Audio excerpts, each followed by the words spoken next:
Hola, estamos muy complacidos de poder ser parte en esta Feria Internacional del Libro del Zócalo.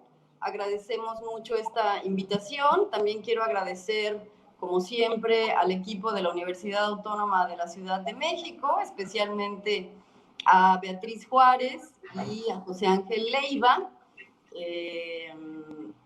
pues por invitarnos y por estar ahí al pie del cañón, como siempre, en este tipo de eventos. También a mi querido Juan José Reyes, director de la revista Cultura Urbana, con quien tengo el gusto de compartir este privilegio de pertenecer a la UACM. Es octubre y como cada año nos es indispensable recordar 1968. Hoy vamos a hablar acerca del número 67 de la revista Cultura Urbana, cuyo título es 1968, un año más de memoria. Como ustedes saben, Cultura Urbana es la revista de literatura y artes visuales de la Universidad Autónoma de la Ciudad de México. Hace ya más de 15 años que la hacemos, que la editamos junto al poeta David Huerta y también junto al artista visual Juan Pablo de la Colina. Hace falta aclarar quizá que pues hace ya varios meses, por culpa de esta pandemia que estamos viviendo, la imprenta de nuestra universidad está detenida, como están detenidas tantas cosas en este país y en el mundo. No olvidamos el movimiento del 68, ni olvidaremos la masacre del 2 de octubre. La idea fundamental de este número es indagar sobre la forma en que efectivamente México y las generaciones de mexicanos que no vivieron el 2 de octubre, pero que lo tuvieron presente a lo largo de estos, pues ya 52 años, lo recuerdan. ¿Cómo vive, pues, el 68 en la memoria colectiva de México, de quienes lo vivieron y de quienes no lo vivieron? Para llevar a cabo esta indagación, hicimos una convocatoria que tuvo una respuesta muy interesante de un grupo pues bastante nutrido de escritores, de artistas visuales, que nos presentaron pues su perspectiva actual del 68. Entre ellos se encuentra un joven artista visual de origen mazateco, Filogonio Velasco. También está Bernardo Fernández Beff, que como ustedes saben es un escritor también bastante reconocido. Mario López, un colega de origen tepiteño que ha colaborado con nosotros en la revista desde nuestros primeros años, con un trabajo visual y un trabajo literario muy, muy interesante. Power Azamar, una artista visual muy versátil. Mónica Ae, una galerista también de cultura urbana. Claudia Galvez, Paloma Ruiz Díaz de Rivera, con una serie de fotografías. Un artista que se hace llamar Ray Mart, que nos entrega una imagen panorámica de la zona de Tlatelolco.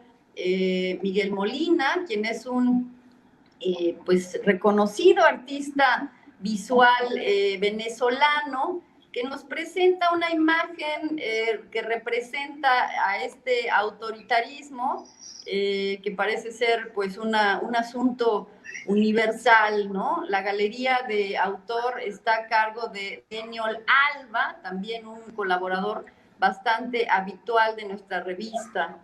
En el terreno de la entrevista, el poeta David Huerta entabló una conversación, una plática con Francisco Pérez Arce, quien, pues, según entiendo, era apenas un joven de 20 años en el 68, Él ha dedicado una buena parte de su obra a temas de índole social, como la lucha por la tierra, los derechos laborales, el movimiento magisterial, y a raíz de una publicación que hizo cuando el 68 cumplía 40 años, este libro, El Principio, 1968-1988, años de rebeldía, pues dio muchas pláticas y conferencias a jóvenes acerca del movimiento del 68, y David Huerta lo entrevista acerca de otro libro que publicó apenas hace 2 años, que es Caramba y Zamba la Cosa. Y muy brevemente me gustaría citar una frase que me parece muy importante y muy reveladora de tanto la entrevista como pues la línea sobre la que va la revista en general, ¿no? Creo que lo ilustran mucho estas palabras de Francisco Pérez Arce. La frase 2 de octubre no se olvida, lo digo una y otra vez, ha derrotado al poder de Estado, ha derrotado al olvido que quisieran, pero también de alguna manera ha opacado el significado completo del movimiento, su raíz, sus motivos, sus deseos. Ha ocultado lo que pasó entre el 26 de julio y el 2 de octubre de ese año. Se recuerda la tragedia, pero esta no puede entenderse en todo su significado si no se entiende lo que pasó antes, si no se sabe que antes de ser una tragedia, el movimiento fue una fiesta. Es una entrevista pues ampliamente reveladora de la circunstancia y el contexto del movimiento del 68, el cual debe verse como algo distinto a la masacre del 2 de octubre ocurrida en la Ciudad de México, en la Plaza de las Tres Culturas. En este número a mí me tocó entrevistar a Gilberto Guevara Niebla, quien también hace alusión a esta fiesta que era el movimiento estudiantil internacional del 68 antes de la tragedia del 2 de octubre. También habla acerca de la dimensión del 2 de octubre como un crimen de Estado, de un Estado incapaz de entender, de tolerar la libertad de expresión de los jóvenes, a quienes, como todos sabemos, masacró de manera criminal. Durante esta entrevista a este líder, pues miembro fundador del Consejo Nacional de Huelga, nos queda muy claro que en su experiencia hay un trauma que nunca se superará. También hay una laguna de incomprensión, de asombro todavía ante la crueldad de la que puede ser pues el Estado y de la importancia de reafirmar la memoria año con año. En esta perspectiva, ya muy brevemente, me gustaría hacer mención de algunas de los artículos que aparecen. La escritora Ana Clavel hace un recuento de 3 de las injusticias más importantes que se han cometido en nuestro país posteriores al 68. Una de estas injusticias, como ustedes bien saben, es la desaparición de los 43 de Ayotzinapa, que bueno, obviamente tampoco vamos a olvidar. La periodista Adriana Malvido nos entrega un ensayo acerca de la gráfica del 68, estas imágenes que ejercieron una influencia pues muy importante, muy grande, de punta a punta en el país. También los trabajos de Leticia Romero Chumacero, de Adriana González Mateos, colegas nuestras en la Universidad Autónoma de la Ciudad de México,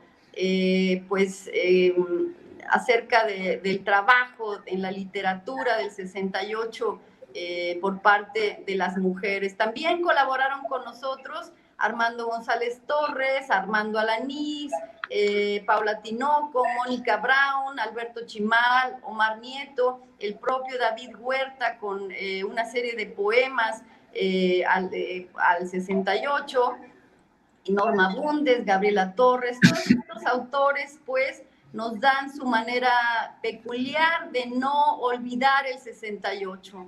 Y bueno, pues solo me queda en esta breve plática, en esta breve conversación, agradecer pues mucho a mi querido Juan José Reyes por acompañarme en esta charla, y pues les diré que él, antes de darle la palabra, él pues es filósofo por parte de la UNAM, es ensayista, es colaborador de las revistas pues más importantes, de los medios más importantes que circulan en México, Letras Libres, Proceso, Nexos, autor de los libros Cuestión de Suerte, El Péndulo y el Pozo, La música para niños en México, una crónica, y pues es director de la revista Cultura Urbana de la UACM. Pues adelante, Juan José, con tu participación. Muchas gracias, Robina. Sin ponernos de acuerdo mínimamente, hemos coincidido, Robina Valley y yo, en el planteamiento de lo que diríamos aquí frente a ustedes. Yo comencé unas líneas que preparé por escrito de manera muy parecida a como ha intervenido Rowena, de suerte que tengo que remediar un poco esta reiteración, pero nada más un poco.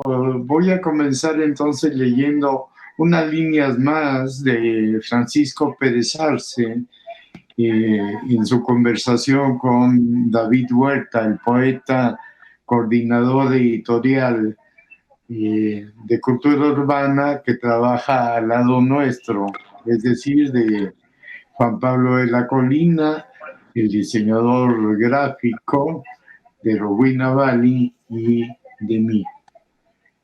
Dice Pérez Arce: me conmueve que muchachos de 18 años o incluso más jóvenes demuestren tanto interés en el tema.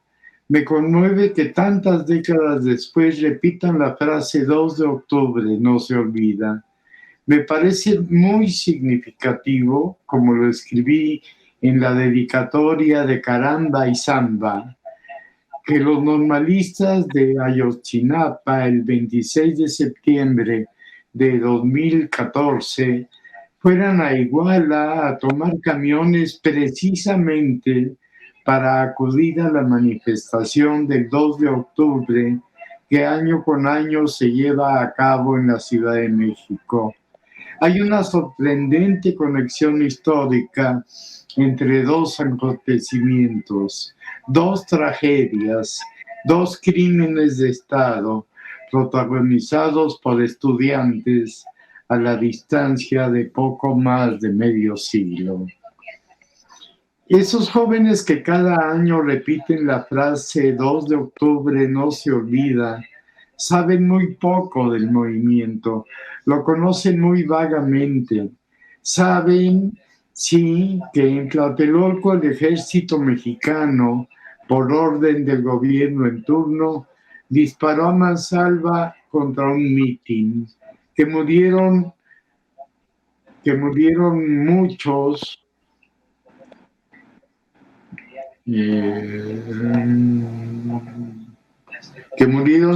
estudiantes y no estudiantes, y que eso no puede olvidarse, no se debe olvidar, no se debe poner de lado. No se olvida, pues. ¿Saben que esa fecha recuerda al mismo tiempo la rebeldía juvenil y la actitud criminal del Estado? Pero no saben bien a bien por qué era el mitin, qué había pasado, en qué circunstancia el gobierno de Díaz Ordaz decidió cometer un crimen de tal magnitud. La frase 2 de octubre no se olvida, lo digo una y otra vez, ha derrotado al poder del Estado.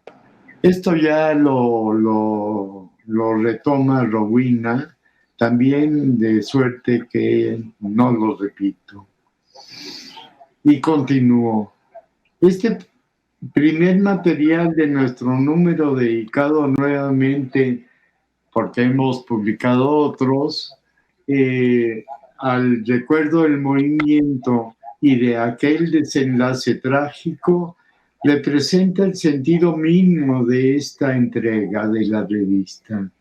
De ahí que hayamos llamado al conjunto de todos los textos e ilustraciones 1968, un año más de memoria. Luego de este primer texto, como ha recordado Rowena, publicamos una conversación más, la entrevista que ella, Rowena Bali, narradora y editora de Cultura Urbana, y quien, como sabemos, nos acompaña ahora mismo, sabemos que Rowena Bali, les decía, sostuvo con uno de los líderes históricos del 68, Gilberto Guevara Niebla. Después voy a leer ahora unas palabras que le dijo Guevara Niebla a Rowena Bali. Yo creo que mi época estudiantil era una época de mucha efervescencia ideológica y mucha actividad cultural, mucho debate político, y yo por diversas circunstancias me acerqué o formé parte de un grupo marxista que era la Juventud Comunista, y bajo la influencia del marxismo tuve mi primera escuela ideológica y política. El marxismo, el poder de atracción que ejerció sobre nosotros, era sobre todo su apuesta por los oprimidos y era sobre todo un compromiso ético que ejercía un enorme poder de atracción sobre la juventud. Y estuve como un año en ese círculo. Después me retiré, pero me marcó aquello de una manera notable. Tuve lecturas muy diversas. Era una época en que se leía mucho. Teníamos sed de cultura. Asistíamos a conciertos, íbamos al teatro, al ballet y a la ópera. En fin, era una época con una gran oferta cultural en México, quizá como nunca la ha vuelto a ver. Y nosotros leíamos, aparte de nuestras lecturas marxistas que eran muy rudimentarias, teníamos literatura europea, leíamos a Jean-Paul Sartre, a Albert Camus. Siempre me gustó y hasta la fecha me sigue gustando como autor Hermann Hesse. Y también teníamos autores mexicanos en esa época. Recuerdo que descubrí a Octavio Paz. Monsiváis, que era un gran periodista y sobre todo un gran ensayista, ¿no? Más que autor de grandes obras, pero nos convocaba Monsiváis a la irreverencia y a la crítica, lo cual era muy importante en un sistema político excesivamente autoritario, no totalitario, pero sí uno que censuraba la literatura, el teatro. En el cine había censura en todas partes. No había medios de comunicación independientes como ahora. Era inconcebible que una universidad como la Ibero tuviera, por ejemplo, su radiodifusora. Era una época de mucha opresión, de mucha asfixia en la cultura, en la política. Todo eso me fue formando en todo ese ambiente, crecí. Aquí esto no lo anoté, pero lo comento muy rápidamente ahora.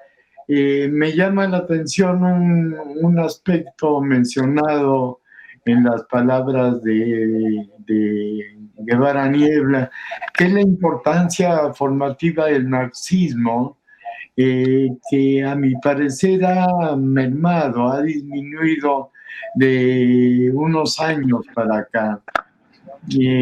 No tanto me refiero al carácter predictivo, al anuncio de la revolución socialista y comunista que preconizaron Marx y Federico Engels, sino y que después aterrizaría fallidamente en el proyecto de Lenin.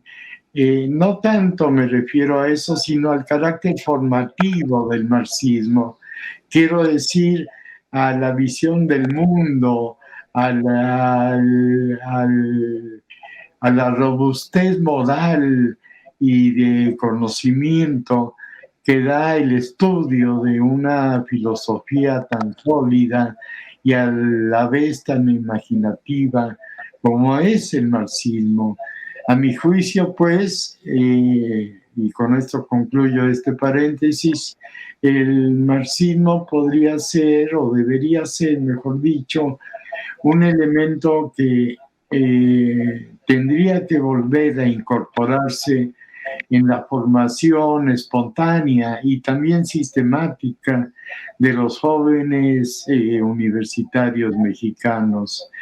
Desde luego, hay que reconocerlo, hay en la propia historia muchos elementos en contra de esta idea que estoy expresando ahora, como ha sido la aparición y la imposición y la extensión del ahora tan traído y llevado neoliberalismo, pero esa misma imposición y ese mismo imperio neoliberal sería una de las razones para esa reactualización de la formación marxista, no tanto como proyecto político, insisto, en sí mismo, sino como un proyecto moral, como un proyecto de conocimiento, de integración en la formación de los estudiantes,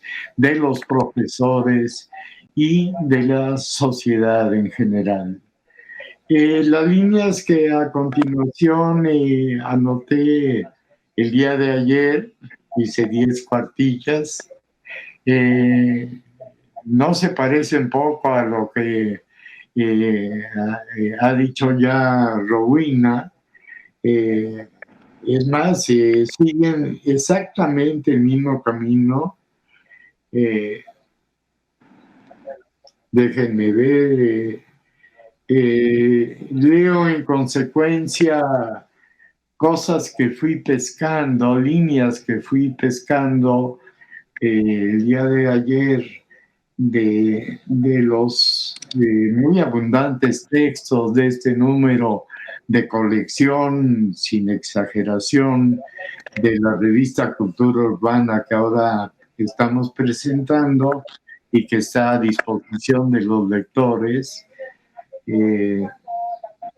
Estas líneas son, les decía, de la narradora y poeta Ethel Krause, una muy buena escritora, amiga de la Universidad Autónoma de la Ciudad de México y colaboradora más o menos asidua de la revista. Escribe bien, como siempre, Ethel Krause, lo siguiente. El terremoto de 1985 nos tocó la puerta y salimos a demostrarnos que ahí seguíamos, con el puño en alto, levantando al país como no pudieron hacerlo sus demagogos institucionales. Los gobiernos se sucedieron en su corrupción, colusión e ineficacia cada vez más impúdicas. El crimen suelto, los jóvenes al matadero, desmembrados, incinerados, perdidos. Surgió el Yo Soy 132 entre los estudiantes levantando la cabeza y nos recordaron un momento de esperanza.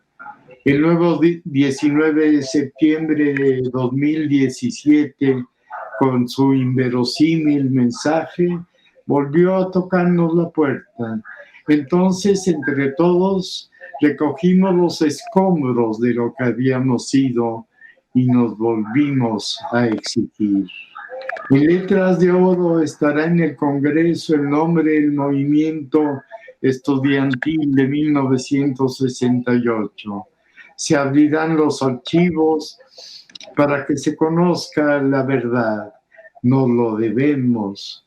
Se lo debemos a nuestros hijos y a nuestros alumnos. Solo el valor de la vida puede vencer a la muerte, escribió Goethe y repitió otro gran autor alemán, Thomas Mann. Esto nos recuerda en su texto la narradora Ana Clavel, de la que ya se ocupó también Rowena, y hemos visto ya que en Ana Clavel, como hemos visto ya, une dos memorias que a todas luces son inescindibles. La de los hechos trágicos de la Negra Noche en la Plaza de las Tres Culturas en 1968 y los no menos atroces e inaceptables de la Noche de Iguala, la de la desaparición el 26 de septiembre de 2014 de los estudiantes de la Normal de Ayotzinapa. Por su parte, la poeta Alicia García Verbo recuerda la noche de Tlatelolco desde una mirada introspectiva que le trae a sus memorias a varios de sus seres más próximos, su madre, su padre, el notabilísimo historiador y crítico cinematográfico Emilio García Riera y otros familiares, y su circunstancia más inmediata, la escuela donde estudió, entre maestros y compañeros suscriptores convencidos de las ideas y las causas de la izquierda.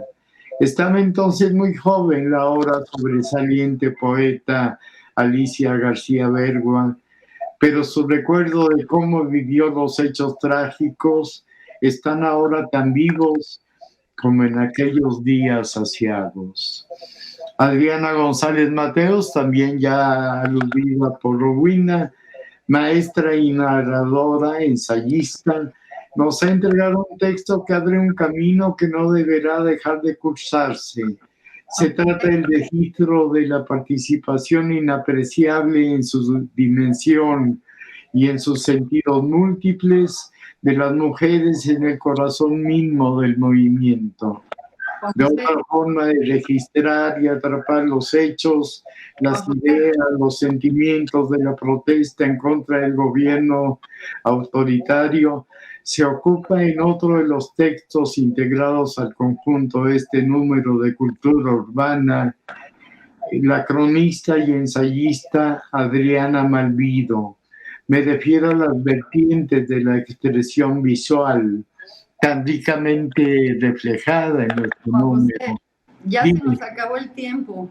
Bueno, pues ya creo que es una visión panorámica bastante completa la que hemos podido darles, y los invitamos de veras muy enfáticamente a que se acerquen a la revista en general, que cada 2 meses aparecen sus nuevos números, y a este muy en particular acerca de este hecho que no se nos olvidará nunca. Muchas gracias. Muchas gracias, Juan José. Gracias a todos.